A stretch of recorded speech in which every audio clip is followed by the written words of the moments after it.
গেল এক যুগেরও বেশি সময় ধরে ভারতের ক্ষমতার রাজনীতিতে কোণঠাসা দেশটির প্রধান বিরোধী দল ইন্ডিয়ান ন্যাশনাল কংগ্রেস। ভারতের অধিকাংশ রাজ্যেই শতাব্দী প্রাচীন এই দলটির অবস্থান বেশ নড়বড়ে। ব্যতিক্রম একমাত্র সাউথ ইন্ডিয়া। সাউথ ইন্ডিয়ায় কংগ্রেস এখনও ভোটের রাজনীতিতে শক্তিশালী দল। বিরোধীরা তো তাই কংগ্রেসকে খোঁচা দিয়ে সাউথ ইন্ডিয়ান পার্টি বলেও ডাকে। ভারতের দক্ষিণ অংশ অর্থাৎ সাউথ ইন্ডিয়ায় রাজ্য সংখ্যা 5টি: তামিলনাড়ু, কর্ণাটক, তেলেঙ্গানা, কেরালা এবং অন্ধ্রপ্রদেশ। এই 5 রাজ্যের মধ্যে কর্ণাটক, তেলেঙ্গানা এবং সদ্যজয়ী কেরালা সহ কংগ্রেস ক্ষমতায় আছে মোট 3 রাজ্যে। তামিলনাড়ুতে সদ্যগঠিত সুপারস্টার বিজয় থালাপতির সরকারেরও অংশ তারা। অর্থাৎ 5 রাজ্যের 4টিতেই কোনো না কোনোভাবে ক্ষমতায় আছে কংগ্রেস। অন্ধ্রপ্রদেশেও একসময় কংগ্রেসের শক্ত ঘাঁটি ছিল। বলা হতো পুরো ভারতের মধ্যে অন্ধ্রপ্রদেশেই সবচেয়ে শক্তিশালী কংগ্রেস। কিন্তু কংগ্রেসের ইউপিএ শাসনামলে অন্ধ্রপ্রদেশ ভেঙে তেলেঙ্গানাকে আলাদা রাজ্য করা হয়, যা অন্ধ্রপ্রদেশের অধিকাংশ মানুষ মেনে নেয়নি এবং তার প্রভাব পড়ে কংগ্রেসের ভোট ব্যাংকে। অন্ধ্রপ্রদেশে ভাঙনের মুখে পড়ে কংগ্রেস। রাজ্যটিতে শীর্ষ থেকে একেবারে শূন্যে নেমে আসে তারা। যদিও অন্ধ্রপ্রদেশের হারানো সমর্থন তালাশে অনেকদিন ধরেই চেষ্টা চালিয়ে যাচ্ছে দ্য গ্র্যান্ড ওল্ড পার্টি। পুরো ভারতে কংগ্রেস বর্তমানে মাত্র 4টি রাজ্যে এককভাবে ক্ষমতায় আছে, যার 3টি দক্ষিণের রাজ্য। দক্ষিণের বাইরে একমাত্র একটি যে রাজ্যে ক্ষমতায় আছে তারা, সেটি হচ্ছে হিমাচল প্রদেশ। ভারতের যে অংশকে হিন্দি হার্টল্যান্ড বলা হয়, অর্থাৎ যেসব অঞ্চলে হিন্দি প্রধান ভাষা, যেমন উত্তরপ্রদেশ, মধ্যপ্রদেশ, রাজস্থান, হরিয়ানা, দিল্লি, বিহার, এসব রাজ্যের কোনোটিতেই ক্ষমতায় নেই কংগ্রেস। সমালোচকরা বলেন দক্ষিণে কংগ্রেস ভালো, কারণ সেখানে বিজেপি তেমন শক্তিশালী না। শুধুমাত্র কর্ণাটক রাজ্যে বিজেপিকে হারিয়ে ক্ষমতায় আসতে পেরেছে কংগ্রেস।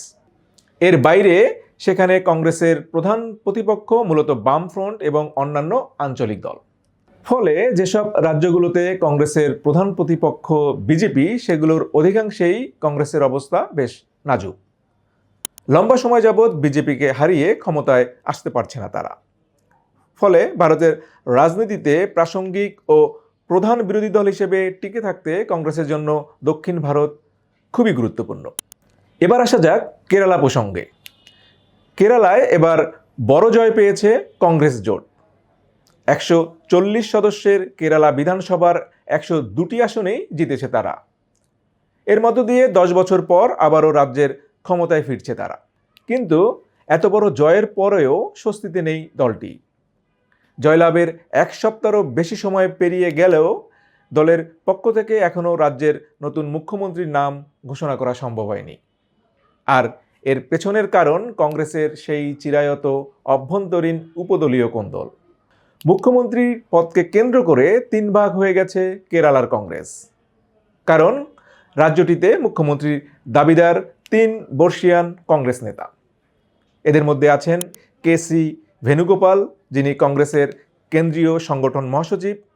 রাজ্যের রাজনীতিতে তিনি খুব একটা সক্রিয় না হলেও কেরালার মুখ্যমন্ত্রীর চেয়ারের প্রতি আগ্রহী তিনি।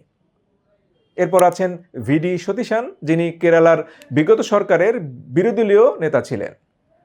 আর আছেন প্রবীণ নেতা রমেশ চান্নিথালা, যিনি রাজ্যটির এক সময়কার স্বরাষ্ট্রমন্ত্রী এবং কংগ্রেসের শক্তিশালী ওল্ড গার্ডের প্রতিনিধি।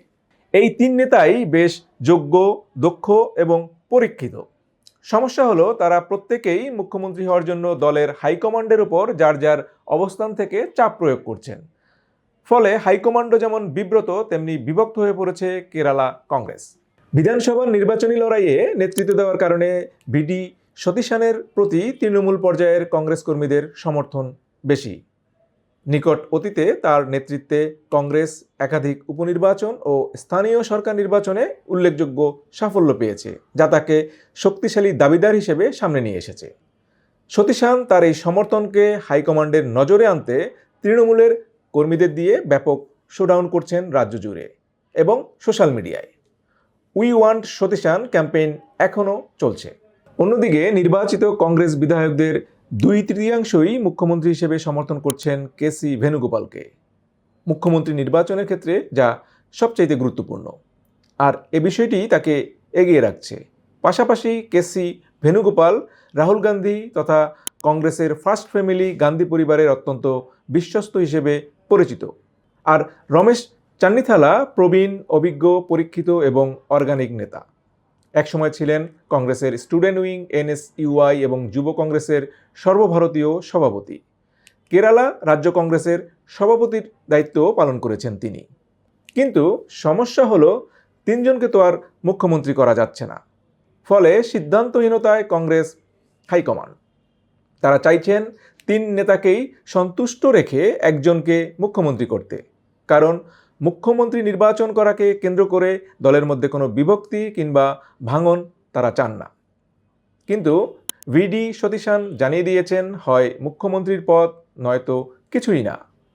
যদিও তার এ ধরনের অবস্থানকে ভালোভাবে নেয়নি কংগ্রেসের শীর্ষ নেতৃত্ব, তারপরও সব পক্ষকে আস্থায় রেখে একটি সিদ্ধান্ত নিতে চাচ্ছেন তারা, যে কারণেই এত সময় ক্ষয়। রাজনৈতিক বিশ্লেষকদের একটি বড় অংশ অবশ্য মুখ্যমন্ত্রীর দৌড়ে কেসি ভেনুগোপালকেই এগিয়ে রাখছেন। কারণ এর পেছনে দলটির আরও কিছু ইকুয়েশন আছে। ভেনুগোপালকে কেন্দ্রীয় সংগঠন মহাসচিব পদ থেকে সরিয়ে সেখানে নতুন নেতা আনতে চায় কংগ্রেস। ফলে ভেনুগোপালকে মুখ্যমন্ত্রীর দায়িত্ব দেওয়া হলে সেটি হবে তার জন্য সম্মানজনক একটি এক্সিট। শেষ পর্যন্ত ভেনুগোপালই যদি কেরালার মুখ্যমন্ত্রী হন, সেক্ষেত্রে বাকি 2 নেতাকে কংগ্রেস কিভাবে অ্যাকোমোডেট করবে সেটি দলটির সামনে এখন সবচেয়ে বড় চ্যালেঞ্জ হিসেবে দেখা দিয়েছে। দেখা যাক সেই চ্যালেঞ্জ কংগ্রেস কিভাবে মোকাবেলা করে।